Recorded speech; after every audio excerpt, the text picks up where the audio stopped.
அண்ணா நல்லா இருக்கீங்களா? நல்லா இருக்கேங்க ஐயா. உங்க பேரு? என் பேர் பழனிசாமி ஐயா. இந்த பாப்பா வச்சு ரொம்ப கஷ்டப்படுறீங்கன்னு சொன்னாங்க.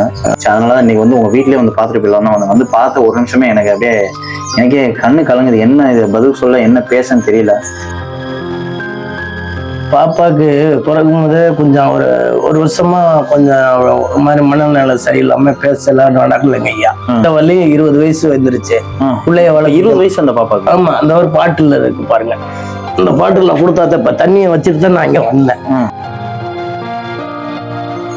நான் ரொம்ப கஷ்டப்பட்டு 20 வயசு ஆகுதா? 20 வயசு சின்ன பொண்ணுதான். அது வளர்ச்சி இல்லை. நானும் கவர்மெண்ட்ல கேட்டு பார்த்தேன், டிஆர்எஃப்ல ஒரு பெல்ட் கிட்ட கொடுங்க ஏதாவது பண்ணுங்கன்னு. சரி வந்து பார்த்துட்டு இப்போ எதுவுமே செய்யல. யாரும் எந்த உதவியும் இல்லை, எந்த உதவியுமே கிடையாது. மனைவி எங்க? மனைவி வந்து இந்த வேலைக்கு போயிருக்காங்க. நான் வந்து வீட்டுல இருந்தேன்னா அவங்க ஏதாவது ஒரு வேலைக்கு போவாங்க. ஒரு நாள் நான் போனோம், அவங்க பாத்துக்குவாங்க ஐயா. ஆமா, யாரோ ஒரு ஆள் கூட. ஆமா, ரொம்ப கஷ்டமா இருக்கு. வீட்டு அனல் அடி ஆசுவாசிட்டு உட்கார முடியல. எப்படி இந்த பாப்பா இருக்குது? அதுலதான் நாங்க வெளியில ஆள் இருந்தா வெளியில உட்கார வைக்கிறானா, வீட்டு போய் அங்க உட்கார வைப்போம் அந்த சேர்ல. இந்த வகையில ஒரு ஆள் வீட்டுல இருந்துகிட்டு ஒரு ஆள் இருந்து மாத்திக்கிட்டே இருக்கணும் ஐயா. நான் ஒண்ணு இருக்கணும், இல்லைன்னா என் ஒய்ஃபும் இருக்கணும். உலக்கி வச்சுட்டான். இனிமே சாவடிச்சு என்ன பண்றது? அது கடவுளோட இது. கஷ்டப்பட்டு இருக்கிறாங்க ஐயா. அது வந்து பிறந்துருச்சு. அந்த கஷ்டத்தை நம்மளே இப்போ அடுத்தவங்கள்ட்ட விடக்கூடாதுன்னு நானே வச்சிருக்கிறேன்.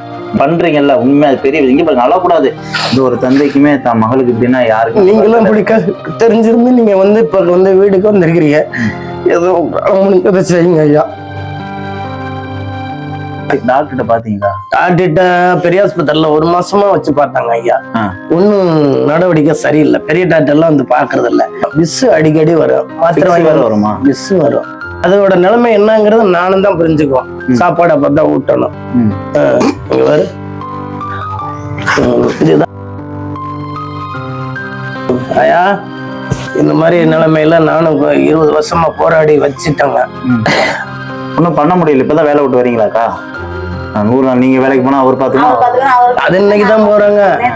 அவரு நேரத்தே சொல்லிட்டாருங்க. அப்புறம் கஷ்டப்பட்டுதாங்க இப்படி போய் தான் சாப்பிடுறான். அந்த ரேஷன் அரிசி இந்த வங்கி மூட்டையில இருந்து அங்கிட்டு வச்சிருக்காங்க. எந்த ஒரு பொண்ணுக்குமே எப்படின்னா ஒரு தாயா தந்தையா இதை யாராலையும் கண்டிப்பா ஏத்துக்க முடியாது. மனசளவுல அது எவ்வளவு பாதிப்பா தருங்கிறது நீங்க கண்ணீர் விட்டதுல நான் தெரிஞ்சுக்கிட்டேன். ஒரு அதோட உணர்வே இல்லை. அது உண்மை இருக்கு. முதல்ல நீங்க சாப்பிடுறதுக்கு வழி இருந்தாங்க. சாப்பிடுறது எல்லாமே இதுல இருக்கு. சரி, மாசம் மாசம் அவருக்கு என்ன நீங்க இந்த டயப்பர் இதெல்லாம் வாங்கணும்ல, அது எல்லாமே நான் உங்களுக்கு வாங்கி தரேன். சரியா? பண உதவி இருக்கு. சரியா? சரி, பண உதவி மாசம் மாசம் உங்களுக்கு இதே மாதிரி கொண்டு வந்து செய்ய வேண்டியது என்னோட பொறுப்பு. சரிங்க. அவளுக்கு என்ன தேவையோ, குடும்பத்துக்கு என்ன தேவையோ நான் வந்து செய்யறேன். என்னதான் இந்த மாதிரி ஒரு பொண்ணு இருந்தாலும் அண்ணன் தம்பி யார் இருந்தாலும் பார்க்க முடியாது. ஒரு தாய் ஒரு தந்தை, ஒரு தாயா இருக்கணும் இல்ல ஒரு தந்தையா இருந்தா மட்டும்தான் இந்த மாதிரி குழந்தைங்களை வளர்க்க முடியும். வந்து உங்களை வந்து தெய்வமா நினைக்கிறீங்க ஐயா. உங்களை தேடி வந்து தெய்வமா நீங்க வந்து செய்ய வந்திருக்கிறீங்கன்னு நான் மதிக்கிறேங்க ஐயா. பெரிய வார்த்தை. நான் என்ன ஒரு பையமா நினைச்சுக்கோங்க. இது எனக்கு ஒரு தங்கச்சி மாதிரி 20 வயசு ஆகுதுங்கிறீங்க. இதுல என்னோட நம்பர் இருக்கு. இந்த நம்பர் என்னோட நம்பர். சரிங்க, பாத்துவோம். பாப்போம், நல்லா பாத்துவோம். கேட்டுமா? சரிங்க, போயிட்டு வரேன்.